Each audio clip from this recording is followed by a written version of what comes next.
So அந்த வார்த்தை தான் வந்து பார்த்தீங்கன்னா கடவுள் வந்து இன்னைக்கு இது எனக்கு கொடுத்தது, பேச சொல்லி கொடுத்தது. ஸோ அப்போ என்னன்னா நம்மளுடைய லைஃப்ல காட் இஸ் ஆர் ப்ரொவைடர். இப்போ இதில் வந்து பார்த்தீங்கன்னா இந்த ஃபார்முலா 1 ரேஸ் வந்து இப்போ நடந்தது ரீசெண்டாக. அதில் வந்து நெதர்லாந்து வந்து வேர்ல்டு சாம்பியன் எடுத்தாங்க. ஸோ அந்த பர்சன் வந்து சொன்னையில பார்த்தீங்கன்னா, so how did you win the race அப்படின்னு சொல்லி கேட்கல, he said ya sometimes miracle happen அப்படின்னு சொல்லிட்டு சொல்லியிருப்பான் மேக்ஸ் அப்படின்னு சொல்லிட்டு. அதே மாதிரி 2019 நினைக்கிறேன், 2019லயோ 2020லயோ இந்த ஃபார்முலா 1 ரேஸ்ல ஒருத்தர் வந்து பேர் என்ன,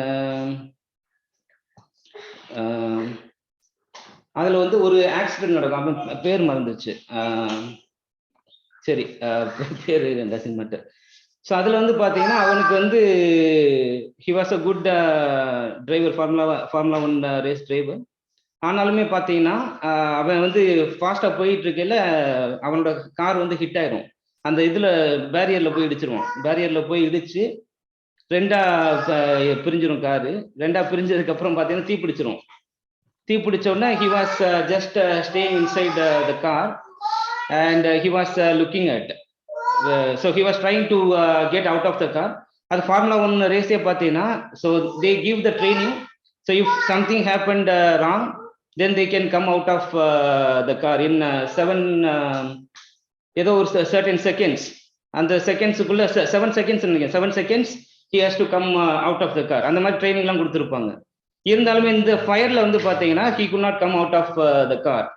So he was thinking like அவன் வந்து எல்லாமே ட்ரை பண்ணி பார்க்குறான், ஆனாலுமே he could not come out of the car. அந்த மாதிரி இருக்கையில வந்து பார்த்தீங்கன்னா, so he is thinking okay I am going to tie. முதல்ல கை எரிய போதா, கால் எரிய போதா, என்ன எரிய போகுதுன்னே தெரியல. But still he was praying. So he was saying it, I don't know whether miracles can happen or not, I have not seen it, but he was just praying and then still he was ready to accept the death. ஏன்னா death வந்து அவன் face முன்னாடி இருக்கு. He could not come out of the car. நல்ல car வந்து fire இதாகிட்டு இருக்கு. So 1 செகண்டுக்கு மேலே ஆயிடுச்சு. So then he realized it, okay, so if I die, my career will be gone, or if I die, all my things would be lost. ஏன்னா என்னோட சில்ட்ரன்லாம் யார் பார்த்துக்கிறோம் அப்படின்னு சொன்னோம்னா, so again he got new strength and he came out of the car. அவன் வந்து பார்த்தீங்கன்னா அந்த கார் ஃபுல்லாக பேர்ன் ஆகிறதுக்குள்ள அந்த ஒரு இதில் வந்து அந்த இன்டர்வெல்ல டக்குன்னு வெளில வந்துடுவான், பேர்னிங்கோட வெளில வந்துடுவான். So he was also saying the same thing, I don't know whether miracles can happen or not, but yeah I have not seen in my life அப்படின்னு சொல்லியிருப்பான். ஸோ எல்லாத்துலேயுமே பார்த்தீங்கன்னா when we look at God, God is our provider. So இது வந்து என்னன்னா, நம்ம Jesus Christ இந்த இதில் இருந்தப்ப பீட்டர் தான் வந்து இந்த உலகத்தில் அவர் சொன்னது இந்த மாதிரி வந்து you are the மெசாயா. when he was living with Jesus, he was telling it you are the Messiah. So ஏன்னா அப்போ அவர் இருந்தப்போ வந்து பார்த்தீங்கன்னா they were expecting it, the Messiah has to come and he will give them new life. அவர் வந்து once Messiah comes and everything will be over. So அந்த மாதிரி நினச்சிக்கிட்டு தான் இருந்தாங்க. அப்படி இருக்கையில் வந்து பார்த்தீங்கன்னா ஜீசஸ் கிரைஸ்ட் இருந்தார். இருக்கையில் வந்து பார்த்தீங்கன்னா எல்லா டிசைபிள்ஸுக்குமே they don't have any worry about their food or their staying place or the future because Messiah is with them. ஏன்னா அவ்வளோ நாள் அந்த இஸ்ரேல் எதிர்பார்த்துக்கிட்டு இருந்த மெசாயா அவங்களோட இருக்கிறாங்கன்னு சொல்லிட்டு ரொம்ப ஹாப்பியாக இருந்தாங்க. அப்போ வந்து பார்த்தீங்கன்னா ஜீசஸ் கிரைஸ்ட் ஒவ்வொரு ஸ்டெப்பும் எடுத்து வைக்கல, இட் வாஸ் அ மிராக்கிள் இல்லையா அப்படின்றதுல. so many people would have given offerings, நிறைய கிஃப்ட்ஸ் கொடுத்துருப்பாங்க. So that's how they could able to manage their life. அந்த மாதிரி தான் அவங்களுடைய லைஃப் வந்து ஓட்டிக்கிட்டு இருந்தாங்க. இப்போ வந்து பார்த்தீங்கன்னா பீட்டருக்கு வந்து ஜீசஸ் கிரைஸ்ட் வந்து க்ரூசிஃபைட் பண்ண போறாரு. So he was crucified on the cross and now Peter has no food and all the apostles they don't have any source. அவங்களுக்கு வந்து பார்த்தீங்கன்னா சோர்ஸே கிடையாது. இப்போ வந்து சாப்பாடுக்கு எங்கே போகிறது அப்படின்னு சொல்லி யோசித்து பார்க்க இல்லை. So God is the provider. But even though they were living with Jesus Christ, they could not understand God is the provider. So Peter வந்து என்ன பண்ணுறாரு, இந்த மாதிரி நம்மளுடைய லைஃப்லையுமே ஃபர்ஸ்ட் நம்ம whenever we accept Jesus Christ, we think yeah God is great and God does supernatural things, God does great wonders in our life. அந்த மாதிரி தான் வந்து ஃபர்ஸ்ட் நம்ம கடவுளை வந்து தெரிஞ்சுக்கிறப்ப இருக்கும். ஆனாலுமே there are certain time in our life where we cannot find hope. So நம்மளுக்கு வந்து நம்மளை சுத்திலுமே பார்த்தீங்கன்னா there is no hope, there is no way to overcome whatever the situation we are going through. அந்த மாதிரி தான் இருக்கும். ஸோ அந்த initial ஸ்டேஜஸ்ல we don't know. So when we receive something good from God, we believe God is our provider and God is taking care of us, God is helping us, everything God takes care. அந்த மாதிரி வந்து நம்ம நினைச்சிட்டு இருப்போம். So பீட்டரோட லைஃப்லயும் அப்படிதான். மெசாயா was with them and they did not have to worry about anything. Once Jesus was taken up, they don't have any source. So இப்போ வந்து பார்த்தீங்கன்னா Peter went back to fishing. ஏன்னா ஜீசஸ் கிரைஸ்ட் வந்து he called all the disciples, most of them are fishermen. அவங்களோட business வந்து fishing தான். அப்போ Jesus Christ சொல்லியிருப்பார், நீ வந்து இதை விட்டுட்டு you come and tell about me, I will make you fishers of men அப்படின்னு சொல்லியிருப்பாரு. அதனாலதான் இவங்க எல்லாமே ஜீசஸ் பின்னாடி வந்திருப்பாங்க. இப்போ வந்து they don't have a source for their living. So அப்படி இருக்கையில so Peter is again going back to the sea. He was searching all the night. So throughout the night he is trying hard. He was an experienced fisherman and he knows where he can find fish and where he can sail the boat so that they can catch more fish. ஆனாலுமே பார்த்தீங்கன்னா now, so after a long time Peter is really hungry and he has no food, he has no source for doing anything, so he has to go to fishing. இல்லையா, அந்த மாதிரி fish பண்றது night ஃபுல்லா இது பண்றாரு. ஆனாலுமே he forgot one thing, God is the provider. So it's not wrong when we go and do the worldly work. ஏன்னா கடவுள் வந்து ஒவ்வொருத்தரையும் ஒவ்வொரு நோக்கத்திற்காக அழைச்சிருக்கிறாரு. அதுக்காண்டி வந்து நான் எல்லாருமே இயேசு கிறிஸ்துவ போய் நம்ம சொல்லணும், நம்மளுக்கு வந்து வேலையை பார்க்கக்கூடாது அப்படிலாம் கிடையாது. So God has given us everyone certain responsibilities. So ஆனா what we need to remember, God is our provider. கடவுள் வந்து பார்த்தீங்கன்னா எப்பயுமே so he is our provider.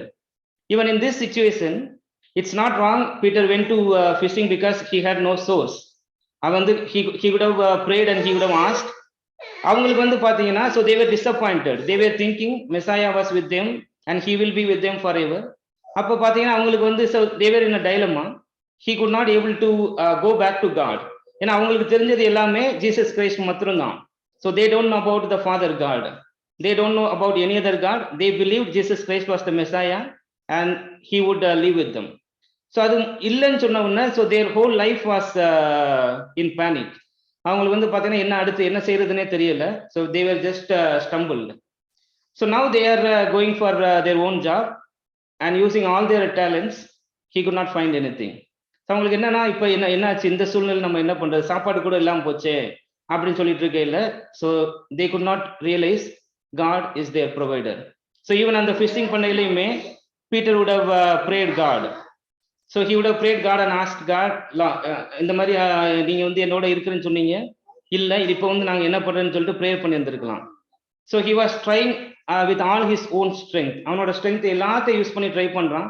ஆனாலுமே he could not able to find it.